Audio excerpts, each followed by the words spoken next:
चलिए फिर डे 17 का डिस्कशन शुरू किया जाए। आज के टॉपिक्स क्या थे हमारे पास? उत्तर प्रदेश का स्थानीय शासन, इसके अंतर्गत पंचायती शासन के बारे में समझेंगे और नगर निकाय के बारे में। तो यह सिलेबस में साफ साफ मेंशन है। पेपर 5 का सिलेबस उठा करके देख लेना आप लोग। पॉलिटी लगभग एंड होने वाली है। अब आपका गवर्नेंस का टॉपिक रह जाएगा, जो मेजर टॉपिक है आपका पेपर 5 के अंतर्गत। पीछे सारे कवर करा दिए गए हैं। यदि आप पहली बार देख रहे हैं तो जाकर के डे 1 से अभी तक का सारा कवर कर लेना। पेपर 5 बहुत अच्छे से आपका एक विजन डेवलप होगा, वहां से आप आंसर लिख पाएंगे हर टॉपिक से रिलेटेड, क्योंकि सिलेबस के जितने टॉपिक्स आपके हैं वो सारे कवर कराए गए यहाँ, स्टिक रहते हुए अपने सिलेबस पर। तो शुरू करते हैं। सबसे पहले स्थानीय शासन के बारे में जब लिखने को आता है तो एक कंटेक्स्ट बनना चाहिए आपके दिमाग में, क्योंकि बैकग्राउंड से रिलेट करते हुए आपके दिमाग में एक भूमिका पहले क्लियर हो जानी चाहिए।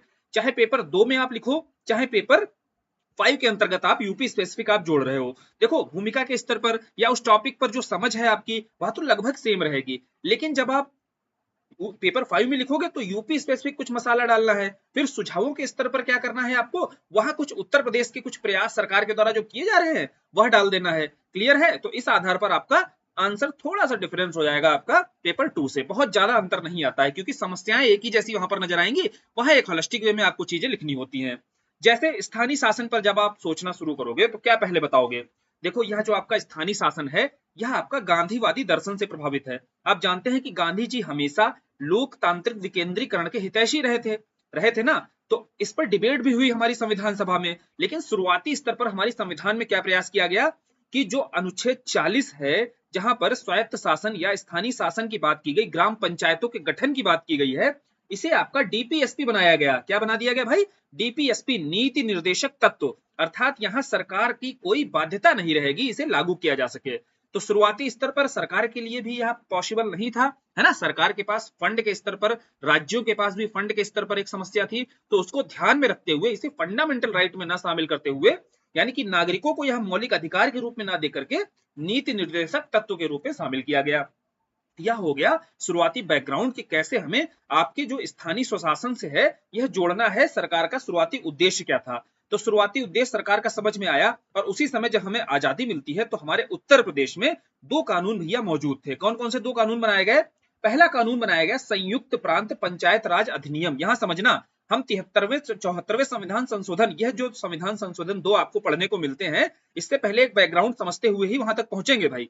सीधे वहां तक पहुंच जाओगे तो आपको क्या है ना, फिर वो फैक्चुअल नॉलेज हो जाएगी, है ना। फैक्चुअल नॉलेज क्या है आपकी प्रीलिम्स में, तो आप चीजें पढ़ते ही हो कि 73वें और 74वें संविधान संशोधन के माध्यम से चाहे पंचायत हो चाहे नगर निकाय हो, दोनों को संवैधानिक दर्जा प्राप्त हुआ। तो यहाँ तक आते आते पीछे की कहानी तो समझ लो, क्योंकि बैकग्राउंड में जब आपको इंट्रोडक्शन बताना होता है तो यही चीजें शामिल करनी होती हैं। तो बताओगे कि उत्तर प्रदेश में हमारे पास 2 कानून भैया पहले से थे, हमारे राज्य ने बना रखे थे। पहला था संयुक्त प्रांत पंचायत राज अधिनियम 1947 वाला, और दूसरा था उत्तर प्रदेश क्षेत्र समिति एवं जिला अधिनियम 1961 का।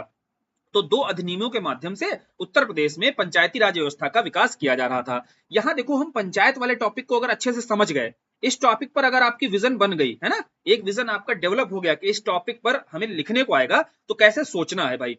अब उसके बाद नगर निकाय वाले पर आपको ज्यादा बताने की जरूरत नहीं है, क्योंकि लगभग एक जैसी समरूपता आपको दिखाई देगी। वही चुनौतियां यहाँ भी दिखाई देंगी, वही ऑब्जेक्टिव यहाँ दिखाई देगा, जिस ऑब्जेक्टिव से यह लाया जाएगा सेम चुनौतियां यहाँ भी दिखाई देंगी जो वहां पर दिखाई देंगी आपको, और सेम प्रयास जो सरकार के स्तर पर किए जाएंगे उसी तरीके के प्रयास भी किए जाएंगे भाई, क्योंकि चुनौतियां लगभग सिमिलर हैं। क्लियर? तो एक टॉपिक को बहुत अच्छे से यहाँ उस पर विजन डेवलप कर लेते हैं अपना, तो आपका पेन क्या है, दोनों टॉपिक्स पर स्पीड में चलेगा एकदम। तो सबसे पहले हमने जाना कि भाई उत्तर प्रदेश में 2 हमारे पास कानून पहले से थे पंचायती राज व्यवस्था के डेवलपमेंट को लेकर के। लेकिन बात ये आती है, जब तक यहाँ भैया संवैधानिक दर्जा नहीं दिया जाएगा, क्या राज्य की जो सरकारें हैं इस तरीके के जो अधिनियम थे या जो प्रयास किए जा रहे हैं इसको लेकर गंभीर होंगी? नहीं होंगी। उसका कारण क्या था? एक तो राज्य सरकारें डरती थी कि भैया हमारा शक्ति का विभाजन हो जाएगा, यानी कि जो शक्तियां हमें प्राप्त हैं, जिन विषयों पर हमारे पास प्रशासन है, वो प्रशासन हम ग्राम पंचायतों को दे देंगे तो हम तो कमजोर हो जाएंगे। एक डर यह रहता था, है ना। कोई बाध्यता तो थी नहीं, अभी बताया कि डीपीएसपी के अंतर्गत शामिल की गई थी चीजें। दूसरा एक था कि वित्त की समस्या। राज्य खुद वित्त से जब जूझ रहे थे तो वित्तीय संसाधन कैसे आप आगे हस्तांतरित कर सकते हो, दूसरा एक बड़ी समस्या यह थी। तीसरा, चुनाव संचालन कठिन था भाई, है ना। चूंकि जो चुनाव कराने का अधिकार होता है ग्राम क्षेत्रों में, पंचायती क्षेत्रों में, यह स्टेट जो इलेक्शन कमीशन होता है इसके पास होता है। तो तीसरी यह थी, और चौथी बता दी आपको, जो संवैधानिक बाध्यता नहीं थी इनके ऊपर। यह कुछ प्रमुख कारण रहे कि इन कानूनों को लेकर के राज्य सरकार ने, खासकर उत्तर प्रदेश की सरकारों ने कभी इसको सीरियस लिया ही नहीं। यह हो गया बैकग्राउंड। अब आते हैं हम 73वें संविधान संशोधन पर। तो जैसे ही 73वां संविधान संशोधन आता है तो उत्तर प्रदेश में क्या पूरे भारत में पंचायतों को संवैधानिक दर्जा दे दिया जाता है। जैसे भैया संवैधानिक दर्जा दिया जाएगा, राज्य सरकारों की बाध्यता हो जाएगी, एक संवैधानिक बाध्यता इनके ऊपर आरोपित हो जाएगी। क्लियर। अब जब संवैधानिक बाध्यता आरोपित हो गई तो यहां से फिर उत्तर प्रदेश में त्रिस्तरीय पंचायती राज व्यवस्था की स्थापना की गई। यहाँ पर हम समितियां भी बहुत सारी पढ़ते हैं, जैसे बलवंत राय मेहता समिति पढ़ते हैं, अशोक मेहता समिति पढ़ते हैं। तो ये सारी समितियों के माध्यम से पंचायती स्तर पर क्या क्या सुधार हो सकते हैं वह आप समझ सकते हैं। लेकिन हमने देखा कि भाई उत्तर प्रदेश में त्रिस्तरीय पंचायती राज व्यवस्था की गई। अब त्रिस्तरीय आप जानते हैं, ग्राम स्तर पर आपकी ग्राम पंचायत, फिर ब्लॉक स्तर पर आपका तीसरा स्तर कौन सा है, जिला। ठीक है, इन तीनों स्तर पर आपको देखो ब्लॉक प्रमुख, जिला प्रमुख और ग्राम प्रमुख, जिसे आप प्रधान के रूप में जानते हैं। यह व्यवस्था आपकी पंचायती स्तर पर त्रिस्तरीय व्यवस्था के रूप में जानी जाती है। अब इस तरीके के जो प्रावधान किए गए, इन प्रावधानों में क्या क्या निहित था, यही बेसिकली ऑब्जेक्टिव था। पंचायतों को संवैधानिक दर्जा देने का जो ऑब्जेक्टिव है यह समझ लो। पहला था भाई शक्तियों का हस्तांतरण हो। ठीक है, पावर, जिसको लेकर के हमेशा राज्य सरकारें डरती थी कि शक्तियां अगर हम विभाजित कर देंगे तो हम कमजोर हो जाएंगे। तो पहली ही बात की गई यहाँ पर कि शक्तियों का विभाजन होना चाहिए। और शक्तियों के स्थानांतरण को लेकर के हमारे यहाँ प्रशासनिक सुधार, एडमिनिस्ट्रेटिव रिफॉर्म्स हुए, विकेंद्रीकरण आयोग यानी कि डिसेंट्रलाइज्ड जो कमीशन है उसका गठन किया गया। इसके अलावा भोलानाथ तिवारी कमेटी, इस कमेटी का भी गठन हुआ है ना। ये कुछ कमिटीज हैं, कुछ फैक्ट्स हैं जो बेसिक्स एकदम फैक्ट्स होते हैं, इनको आपको ध्यान में रखना है, कोट करना है जब भी अपना आंसर लिखना है, ऑब्जेक्टिव के बारे में बताना है। तो इस कमेटी ने बताया, रिकमेंड किया कि भैया जो 32 विषय हैं इसको हस्तांतरण करने की आवश्यकता है, यानी कि राज्य सरकारें 32 विषयों पर प्रशासन का अधिकार किसको दे दें, पंचायतों को दे दें। वही 73वें संविधान संशोधन के अंतर्गत हमें पता होना चाहिए, जो 11वीं अनुसूची है हमारी, वहां पर 29 विषय के बारे में बोला गया है कि पंचायतों को 29 विषय दे दो जिस पर प्रशासनिक अधिकार किसके पास आ जाए भाई, पंचायतों के पास आ जाए।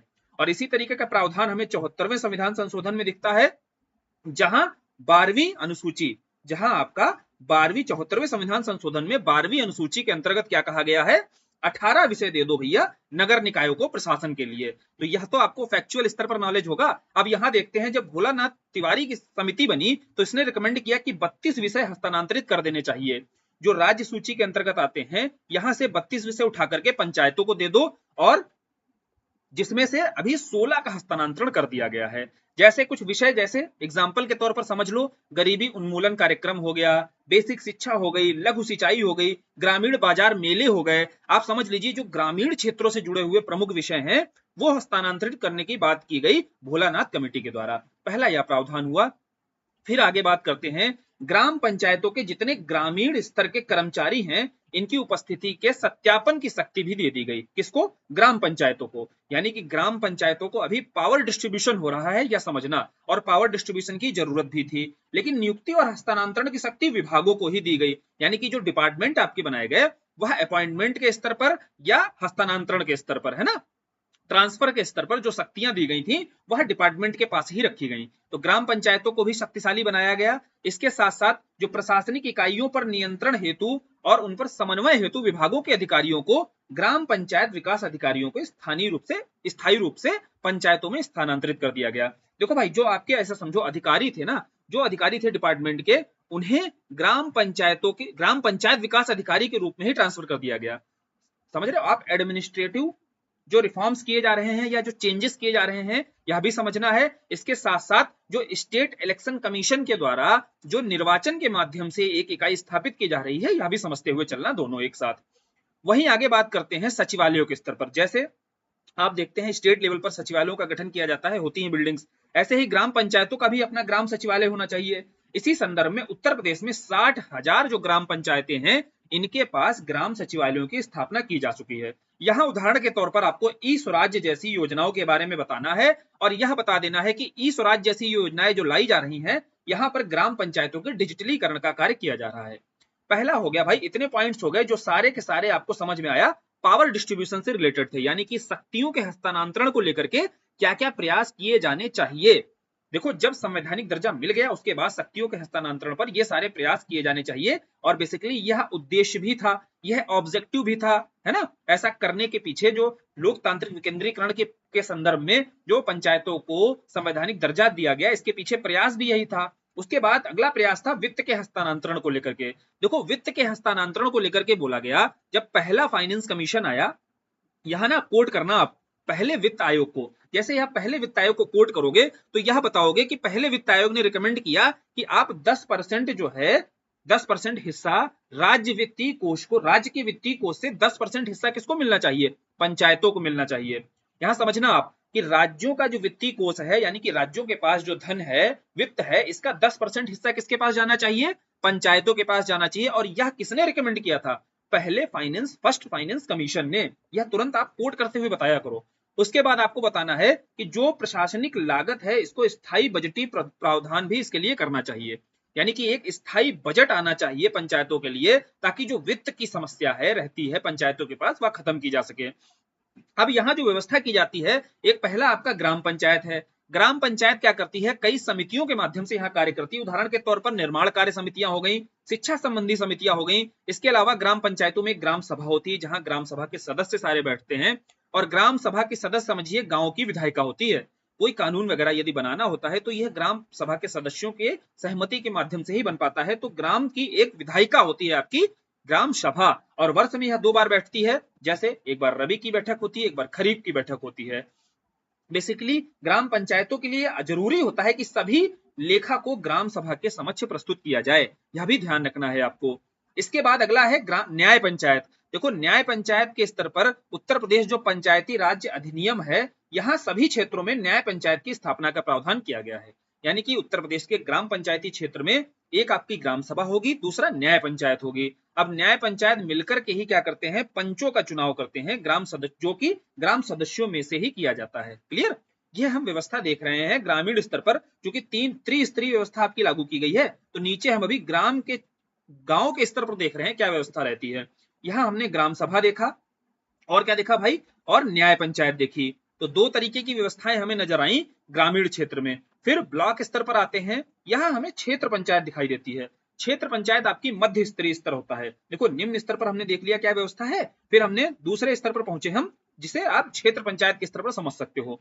यहाँ देखो मुख्य कार्यकारी निकाय के रूप में यह कार्य करता है, और यह जो प्रमुख निर्वाचित होता है उसे ब्लॉक प्रमुख आपका बोला जाता है। हालांकि इस ब्लॉक प्रमुख का निर्वाचन अप्रत्यक्ष रूप से होता है। जो क्षेत्र पंचायत सदस्य होते हैं आपके, जो क्षेत्र पंचायत सदस्य, इन सदस्यों के द्वारा ही ब्लॉक प्रमुख का चुनाव किया जाता है। यह हो गया चुनाव के माध्यम से जो प्रक्रिया संपन्न होती है। दूसरा जो एडमिनिस्ट्रेटिव लेवल पर यहाँ का अधिकारी होता है, जिसे आप बीडीओ बोलते हो, ब्लॉक डेवलपमेंट ऑफिसर। यूपीपीएससी के अंतर्गत इस पद की भर्ती भी निकाली जाती है, आप जानते हैं। तो ब्लॉक में जो एडमिनिस्ट्रेटिव हेड होता है उसे आप खंड विकास अधिकारी के रूप में जानते हैं। तो क्षेत्र पंचायत के स्तर पर, यानी कि गांव में हमने निचले स्तर पर देखा क्या व्यवस्था है, फिर हमने देखा मध्यवर्ती स्तर पर क्या व्यवस्था रहती है, क्या प्रावधान किया गया है, यह समझ लिया। फिर आगे बढ़ते हैं तो जिला पंचायत, जो उच्च स्तर था आपका, तीसरा स्तर था जो जिला पंचायत के स्तर पर है। यहाँ भी जिला प्रमुख होता है आपका एक, और एक अध्यक्ष और एक पीठासीन अधिकारी होता है साथ, समझ गए।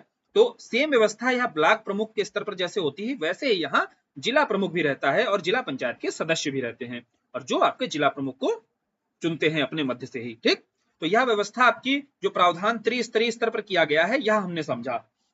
अब बात करते हैं प्लानिंग के स्तर पर। नियोजन मतलब होता है प्लानिंग। तो प्लानिंग में आपका जिला नियोजन, जो कमिटीज होती हैं, इनका प्रावधान किया गया है, और जिले के स्तर पर यह विकास संबंधी सारे कार्य करती हैं। देखो भाई, इसके अलावा एक बढ़िया डेटा यहाँ पर दिया हुआ है कि जो स्थानीय निकायों के स्तर पर पंचायतों में प्रावधान है 1/3 आरक्षण महिलाओं को दिया जाएगा। लेकिन वर्तमान समय में स्थानीय निकायों में महिलाओं का प्रतिनिधित्व कितना है, 53% हो चुका है। यह ध्यान रखना, और ये महत्वपूर्ण डेटा है। अब बात करते हैं, हमें ऑब्जेक्टिव समझ में आ गया। देखो इसी ऑब्जेक्टिव के साथ में आपको नगर निकाय भी पढ़ना है, यानी कि नगर निकायों के स्तर पर या पंचायतों के स्तर पर जो ऑब्जेक्टिव लाया गया, लेकर जिस ऑब्जेक्टिव के साथ ये संवैधानिक दर्जा इनको मिला हुआ था वह समझ में आया। लेकिन आपसे पूछा जाए क्या इस उद्देश्य की पूर्ति अभी तक हो पाई है, तो अब उद्देश्य की यदि पूर्ति नहीं हो पाई है तो स्वाभाविक सी बात है आपको इससे रिलेटेड क्या क्या चुनौतियां यहाँ पर मौजूद हैं, क्या क्या बाधाएं हैं इनके सामने, यह जानकारी होनी चाहिए। और बाधाएं जब पता होंगी तो उन बाधाओं के निराकरण में क्या क्या सरकार के द्वारा प्रयास किए जा रहे हैं और आप क्या सुझाव दे सकते हो, यही बेसिकली इस टॉपिक को पढ़ने का पूरा नजरिया होना चाहिए मेंस में। अभी तक जो पढ़ा उसको आप लिमिटेड तरीके से ही यूज कर सकते हो, ठीक। वह एक समझ विकसित हो गई आपकी कि जो त्रिस्तरीय प्रावधान था वह किस तरीके से हमारे यहाँ उसकी व्यवस्था की गई है उत्तर प्रदेश में, यह समझने के लिए था। बेसिकली जो मेंस के अंतर्गत आपको लिखनी होती हैं चीजें, वो यहाँ से शुरू हो जाएंगी भाई।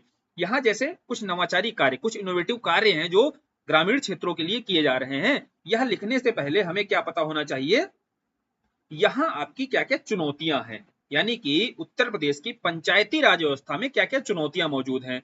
पहली चुनौती आपकी ऑटोनॉमी के स्तर पर है, वो भी ऑटोनॉमी का मतलब क्या है कि पावर्स का जो डिस्ट्रीब्यूशन हमने देखा कि ऑब्जेक्टिव जो था कि कैसे पावर्स का डिस्ट्रीब्यूशन करना चाहिए, कुछ कमिटीज हमने देखी, भोला तिवारी की कमेटी देखी हमने, कुछ प्रशासनिक सुधार आयोग भी देखे, उसकी रिकमेंडेशंस देखी, लेकिन भैया वो ऑब्जेक्टिव पूरे तो हो नहीं पा रहे हैं। तो चुनौती क्या क्या है, पहली चुनौती देखो स्वायत्तता के स्तर पर है, ऑटोनॉमी के स्तर पर है कि जो वित्तीय संसाधन है और कर्मचारियों के स्तर पर संघर्षरत हैं, साथ ही राज्यों पर निर्भरता अधिक है, यानी कि जो पंचायतें हैं ये राज्य पर बहुत अधिक निर्भर रहती हैं, यानी कि इनके हाथ में कटोरा ही रहता है। जैसे राज्यों के हाथ में कटोरा रहता है, केंद्र के पास चले जाते हैं, वैसे पंचायतों के हाथ में कटोरा रहता है और ये राज्य के पास खड़े रहते हैं। क्योंकि जो फंड का काम है पूरा स्टेट फाइनेंस कमीशन को दिया गया है। स्टेट फाइनेंस कमीशन में कहने का मतलब है किसके हाथ में हो गया, सीधा राज्य सरकारों के हाथ में। फंड पूरा का पूरा कौन एलोकेट करेगा, राज्य सरकारें करेंगी। इलेक्शन का काम किसको दिया गया है, स्टेट इलेक्शन कमीशन को दिया गया है। तो चुनाव कराने की जिम्मेदारी किसकी होगी, राज्य सरकारों की होगी। तो भैया बताओ फंड के लिए निर्भरता किसके ऊपर, राज्य के ऊपर। तो बड़ी चुनौती, राज्य खुद कटोरा लेके खड़ा है, पैसा कहां से देगा तुमको। दूसरी है शक्तियां सीमित हैं। देखो 29 विषय, पहली बात तो 29 विषय बोला गया कि भाई 29 विषयों पर प्रशासन का अधिकार दो, बोले हाँ, लेकिन दिया कितने पर, अभी मात्र 16 विषयों पर। तो शक्तियां बहुत सीमित मिली हुई हैं। इसके साथ साथ भोलानाथ तिवारी कमेटी थी, इसने 32 विषय बोले थे, और 32 तो छोड़ो, अभी 16 ही, हम तो कह रहे हैं 29 विषय ही दे दो, है ना, ये पंचायत बोलते हैं। तो यहाँ पर अभी शक्तियां भी सीमित मिली हुई हैं। दूसरी समस्या यहाँ आई। तीसरी समस्या एक प्रॉक्सी कल्चर की समस्या देखी जाती है, सभी ने सुनी होगी। क्या है प्रॉक्सी कल्चर, यहाँ समझो जो प्रावधान 1/3 आरक्षण का दिया गया था कि महिलाओं को 1/3 आरक्षण यानी कि सीटें रिजर्व रखी जाएंगी महिलाओं की, लेकिन दिखता है प्रॉक्सी कल्चर, महिला सीट आती है, खड़ी महिला ही होती है, परिवार से महिला को खड़ा कर दिया जाता है और प्रधान बनती है, लेकिन शक्तियां किसके पास रहती हैं, शक्तियां रहती हैं सरपंच पति जी के पास। तो सरपंच पति जी के पास में जब शक्तियां रहेंगी तो इसी को बोलते हैं प्रॉक्सी कल्चर, यानी कि केवल पन्नों पर वह महिला प्रधान है, पूरा का पूरा प्रशासन कौन देख रहा है, वहां का सरपंच पति जी देख रहे हैं, ठीक है। तो यह एक अवधारणा है, यह भी एक चुनौती है, चैलेंज है कि जिस ऑब्जेक्टिव के लिए हम वुमेन एम्पावरमेंट के लिए लेकर आए थे, और वुमेन एम्पावरमेंट की जगह क्या हो रहा है, प्रॉक्सी कल्चर एक डेवलप हो रहा है आपकी कहां पर, आपके स्थानीय निकायों में, बेसिकली पंचायती नगर या नगर निकायों में या पंचायतों में, दोनों जगहों पर।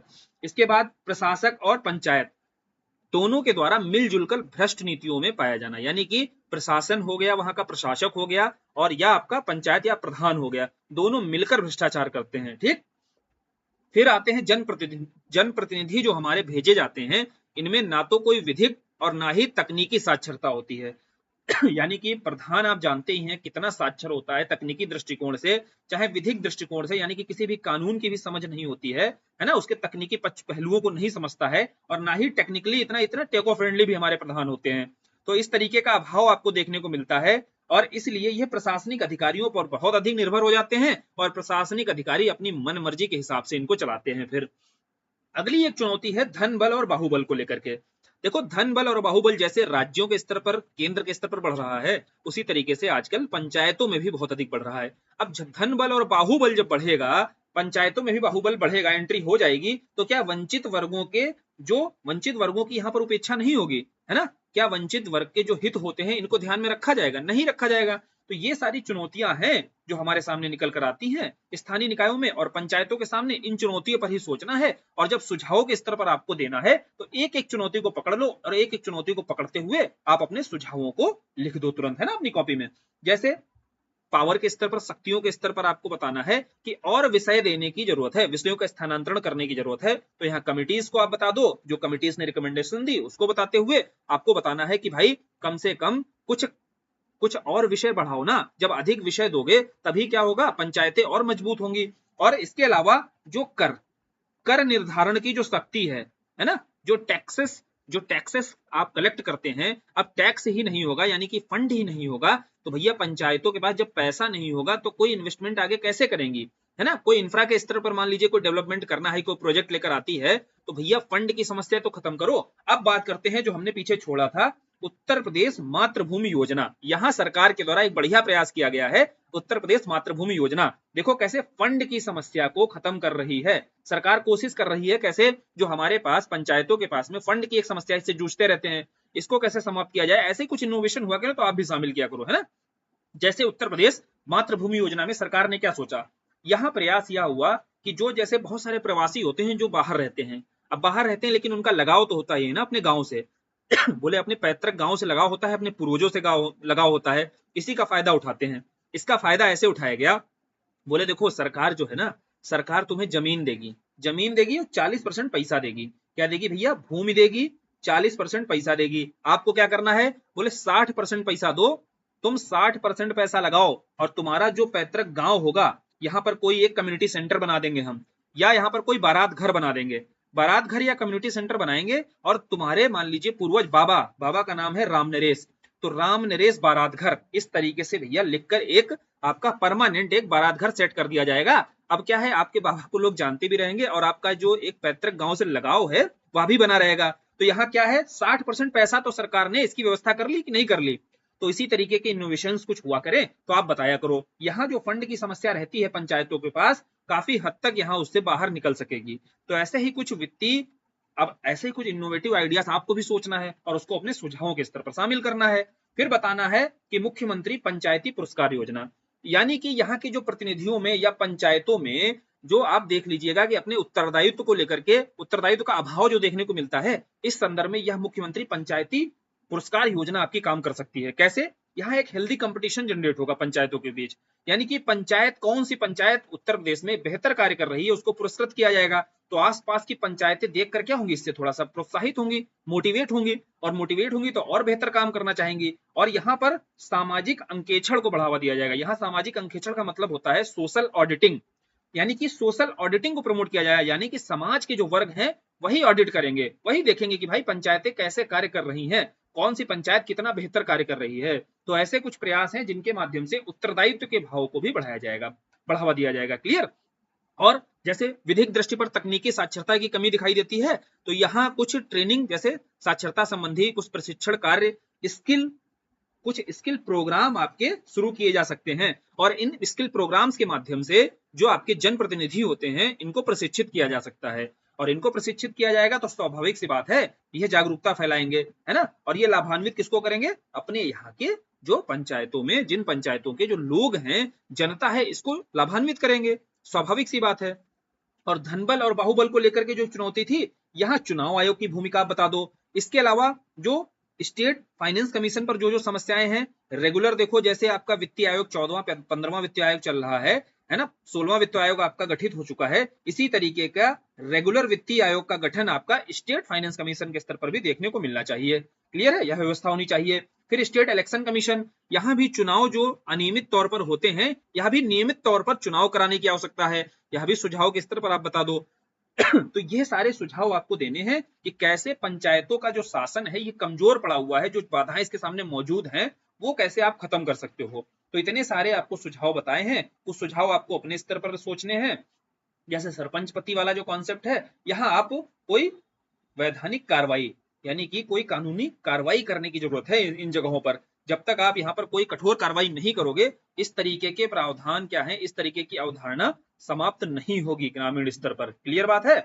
और इसके साथ साथ अवेयरनेस प्रोग्राम, यानी कि लास्ट में आपको जागरूकता कार्यक्रमों के बारे में जरूर बताना है। यहाँ कोई एनजीओ की भूमिका अगर आपको समझ में आती है तो वह बताइए, सेल्फ हेल्प ग्रुप्स के बारे में बताइए। तो इस तरीके के सुझावों के स्तर पर आपको अपना आंसर कंक्लूड करना है। इस टॉपिक पर समझ बनी आपकी। जैसे स्थानीय स्वशासन पर अब आपको लिखना होगा, तो सबसे पहले स्थानीय स्वशासन का ऑब्जेक्टिव क्या था, इस ऑब्जेक्टिव को आपने समझा और किस उद्देश्य लाया गया था, क्या क्या प्रावधान किए गए, यानी कि जो त्रिस्तरीय, यानी कि बैकग्राउंड हमने समझ लिया पहले कि आजादी के बाद से उत्तर प्रदेश में क्या स्थिति थी। देखो इस पर क्या पूरा होलिस्टिक तरीके से अभी तक हमने टॉपिक को कैसे समझा है। पहले हमने संवैधानिक प्रावधान समझ लिया, फिर उत्तर प्रदेश में क्या स्थिति थी यह देख लिया कि क्या पहले से ही आजादी के बाद से उत्तर प्रदेश में कोई कानून था? कोई नया कानून बना क्या 1994 में? नहीं, उन्हीं कानूनों में, पुराने कानूनों में सुधार करते हुए व्यवस्थाएं कर दी गई, जो संवैधानिक दर्जा देने के बाद में जो जो प्रावधान किए गए हमारे पंचायती स्तर पर। फिर बात करेंगे कि फिर भी जो ऑब्जेक्टिव लाया गया था उस ऑब्जेक्टिव को समझ लो। अब हमने ऑब्जेक्टिव समझ लिया भाई, क्या व्यवस्था की गई और किस ऑब्जेक्टिव के साथ लाया गया था। फिर चौथा हमने समझा कि फिर भी यहाँ पर बहुत सारी चुनौतियां या बाधाएं मौजूद हैं पंचायती शासन के सामने, वह चुनौतियां समझी और सुझाव जो लास्ट में देने हैं, मुख्य यही होता है। मुख्य मेंस का पार्ट यह होता है चुनौतियां क्या मौजूद हैं और इसको सुधारने के लिए, खत्म करने के लिए आपके प्रशासक के रूप में नियुक्ति होगी, तो आप यहाँ कार्य करोगे, है ना, सुझावों के स्तर पर कैसे समाधान करोगे।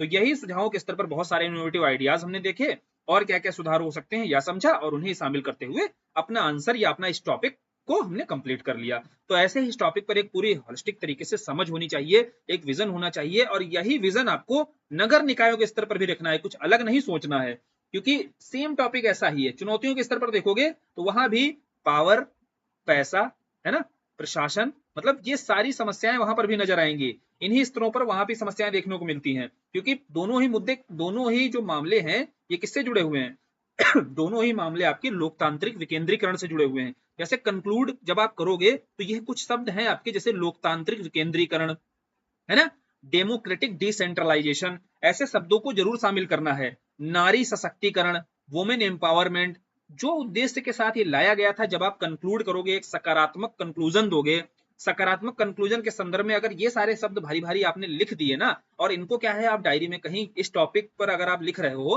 तो ये टॉपिक से रिलेटेड, जैसे जहां आपका नोट्स हो, कंटेंट आपने लिखा हो, शॉर्ट नोट्स हो ना, तो वहां पर ये कुछ शब्द हैं जिनको आप जरूर लिखा करो, ताकि जब आप कंक्लूजन के स्तर पर इन्हें लिखो तो अब एग्जामिनर की नजर में ये शब्द जाएंगे तो हाँ समझ में आ जाएगा कि इस टॉपिक पर इस बंदे की समझ अच्छी है और इसीलिए यह समझ रहा है भाई क्या क्या इसके अंतर्गत चीजें शामिल होनी चाहिए और क्या उद्देश्य था इस स्थानीय स्वशासन को या पंचायती शासन को लाने का। अब ठीक है, आगे बढ़े, आगे नगर निकाय वाले टॉपिक को अब समझ लेते हैं थोड़ा सा, और इसको थोड़ा सा जल्दी समझेंगे, क्योंकि पहला टॉपिक हमने इसीलिए इतना डिटेल में समझा है क्योंकि चूंकि दूसरा टॉपिक बहुत आसानी से आपको समझ में आ जाएगा। जैसे दूसरा देखो, नगर निकाय वाला जब समझेंगे तो संवैधानिक प्रावधान आपको पता होना चाहिए। जैसे वहां पर 73वां संविधान संशोधन है, यहाँ आपका 74वां संविधान संशोधन दिखाई देगा और 12वीं अनुसूची है, यह प्रीलिम्स के स्तर का नॉलेज होता है। और जहां 18 विषयों के बारे में बोला गया था कि 18 विषय होने चाहिए जहां प्रशासन का अधिकार नगर निकायों को दिया जाना चाहिए। फिर बात करते हैं, यहां भी आपका 74वें संविधान संशोधन के माध्यम से उत्तर प्रदेश शहरी निकाय स्वशासन संशोधन अधिनियम 1994 स्थापित किया गया। अब वर्तमान में उत्तर प्रदेश की स्थिति कुछ देखते हैं। यह कुछ डेटा है और यह डेटा आपके पास होना चाहिए, इसको आप शामिल करोगे अपने आंसर में। जैसे 652 के आसपास अभी आपका शहरी स्थानीय निकाय हैं और जिसमें से 17 जो है नगर निगम है और 198 नगर पालिका परिषद हैं और 437 क्या है आपकी नगर पंचायतें हैं। यहां भी देखो त्रिस्तरीय प्रावधान ही होता है।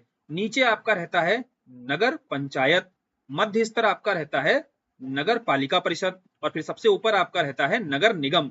यानी कि जनसंख्या के आधार पर देखा जाता है। एग्जाम्पल के तौर पर 10 लाख से अधिक जनसंख्या के स्तर पर नगर निगम होते हैं और 10 लाख से नीचे की जनसंख्या में आपके नगर पालिका परिषद और कम जनसंख्या में छोटे स्तर पर आपका नगर पंचायत देखने को मिलते हैं। क्लियर बात है? तो यह आपका नगरीय निकाय है, नगरीय प्रशासन है। और कैसे नगरीय प्रशासन में जो त्रिस्तरीय व्यवस्था दिखाई देती है, यह समझ ली हमने। फिर आगे बात करते हैं शहरी निकायों के प्रभावी संचालन के लिए नगर विकास विभाग का भी गठन किया गया। अब इस संदर्भ में उत्तर प्रदेश के स्थानीय निकायों में समझना है तो भैया 12वीं अनुसूची में 18 विषयों में से अभी जान लो 8 विषयों का स्थानांतरण किया गया है। जैसे पंचायतों में देखो, यहाँ समझना बहुत आसान है, वहां डिटेल में इसीलिए समझा। जैसे वहां पर आपका 16 विषयों पर अभी शक्तियां दी गई हैं पंचायतों को, 16 विषयों पर आपका प्रशासन हाथ में रहेगा। ऐसे ही यहाँ 18 में से केवल 8 विषय दिए गए हैं अभी, जहां पर शक्तियों का हस्तांतरण कर दिया गया है। संपत्ति कर का अधिकार भी दिया गया है। इसी संदर्भ में संपत्ति कर बोर्ड का भी गठन किया गया। फिर जैसे वहां रिकमेंड किया गया था 10%, जो पहला वित्त आयोग था उसने रिकमेंड किया था पंचायतों को 10% राज्य के वित्तीय कोष से मिलना चाहिए। ऐसे ही जब चौथा राज्य वित्तीय आयोग आता है और यहां पर बोला जाता है कि 12% जो कर है या गैर कर है, इसके राजस्व का हस्तांतरण होना चाहिए। जैसे वहां पर 10% था, ऐसे ही नगर निकायों में 12% की बात की गई कि राज्य सरकारों को 12% क्या कर देना चाहिए, राजस्व दे देना चाहिए। किसको? नगर निकायों को। अब बात करेंगे आगे, कुछ डेटा देखते हैं। जैसे शहरी निकायों को राज्य के 7 नगर निगमों को स्मार्ट सिटी के दायरे में लाया गया है। यानी कि 7 जो नगर निगम हैं आपके वो स्मार्ट सिटी के दायरे में लाए गए हैं। देखो जैसे ये सब चीजें कहाँ आप शामिल कर सकते हो, ये केवल अभी आपको केवल नोट्स के रूप में दी जा रही हैं चीजें, शामिल आपको अपने उत्तर में कैसे करना है यह समझ लो। जैसे जब आप चुनौतियां बताओगे, इंफ्रा के स्तर की चुनौती बताई आपने, अब इंफ्रा के स्तर पर जब सुझाव दोगे कि कैसे इसमें सुधार करना चाहिए, तो सुझावों के स्तर पर जो प्रयास बताओगे ना, सरकार के स्तर के प्रयास, तो वहां बताना है कि 7 जो नगर निगम है इन्हें स्मार्ट सिटी के दायरे में लाया गया है। यानी कि स्मार्ट सिटी के दायरे में लाने का मतलब स्वाभाविक सी बात यह हुआ कि नगर निगमों में, इन नगर निगमों में इंफ्रा के स्तर पर विशेष रूप से निवेश करेगी सरकार, राज्य सरकार, और निवेश के माध्यम से यहाँ इन्हें आधुनिक बनाया जाएगा, सारी फैसिलिटीज यहाँ प्रोवाइड की जाएंगी, है ना, जो एक स्मार्ट सिटी के में होनी चाहिए। तो यह है नगर निगमों के विकास को लेकर के इंफ्रा के स्तर पर जब सुझाव बताओगे। समझ में आया इस टॉपिक को कैसे शामिल करना होता है। फिर 60 शहरों को बताना है जो अमृत योजना है इसके अंतर्गत स्वीकृति दी गई है, और 100 नगर पंचायतों को आकांक्षी जिला में, एस्पिरेशनल डिस्ट्रिक्ट है वहां पर 100 नगर पंचायत आपके शामिल किए गए हैं। एस्पिरेशनल डिस्ट्रिक्ट में जिनके पास, कहने का मतलब यह होता है कि वो जिले या वो नगर पंचायतें होंगी 100 जहां पोटेंशियल है, पोटेंशियल है तो, लेकिन अब इनके पास फंड की समस्या रहती है ना, बहुत सारी समस्याएं रहती हैं जिस कारण यह अपने पोटेंशियल का लाभ नहीं उठा पाते हैं। तो अब 100 नगर पंचायत आपकी हो गई हैं एस्पिरेशनल डिस्ट्रिक्ट में शामिल, अब यहाँ ये विकसित की जाएंगी इस आधार पर, है ना।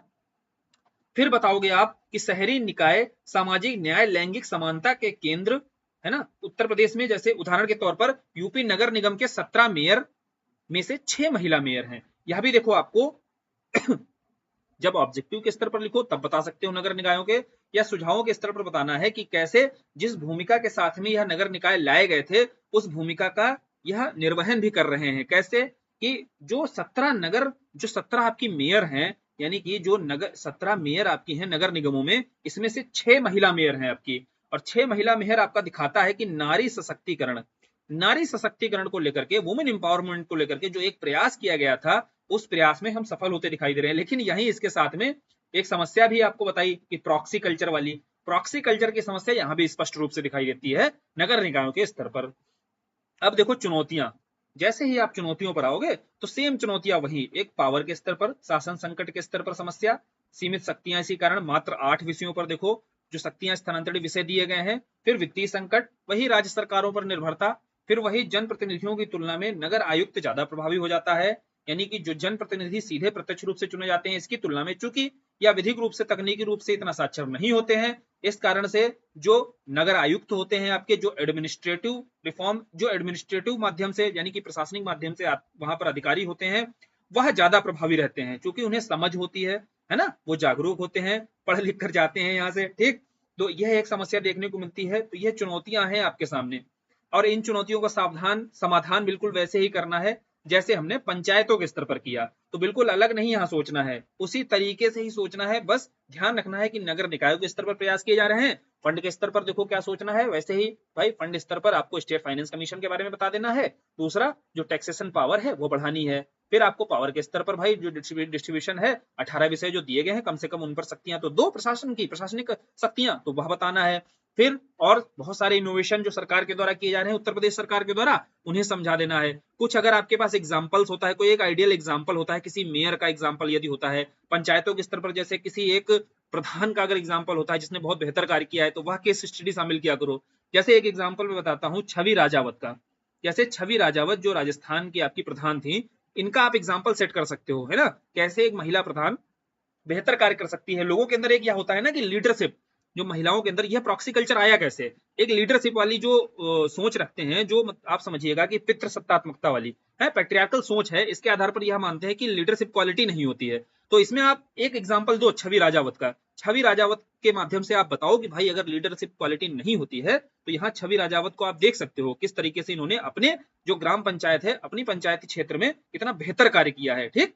तो ऐसे कुछ एग्जांपल्स आपको क्या है, कुछ केस स्टडीज आपको अपने आंसर में शामिल करनी चाहिए, है ना। प्रॉक्सी कल्चर वाला जब आप सुझाव दोगे, उसको तोड़ोगे जब आप, है ना, उस चुनौती के समाधान के स्तर पर, तो यह बताओ एग्जांपल के तौर पर। ऐसे ही नगर निकायों में आपको सुझाव देना है, तो एक आपका इंसाइट डेवलप हुआ कि इस टॉपिक को आप सोचते कैसे हैं, जैसे चुनौतियों के स्तर पर किन किन पॉइंट्स पर सोचते हैं, सुझावों के स्तर पर कैसे आपको लिखना है अपनी कॉपी में। एक बढ़िया आंसर आज लिख कर देना। पंचायतों पर आपको एक क्वेश्चन देखो दे दिया जाएगा, वहां पर बहुत अच्छे से लिखना है, जितनी चीजें समझाई गई हैं इसके साथ आपको और अपने हिसाब से अपने तरीकों से सुझावों में कैसे कैसे और चीजें आप शामिल कर सकते हो, कुछ आप इनोवेशन भी वहां पर किया करो, है ना। क्योंकि आप प्रशासनिक स्तर पर अगर आप जाओगे तो कुछ इनोवेशन आपके हाथ में रहेगा और यहाँ सोच सकते हो तो और अच्छी बात है।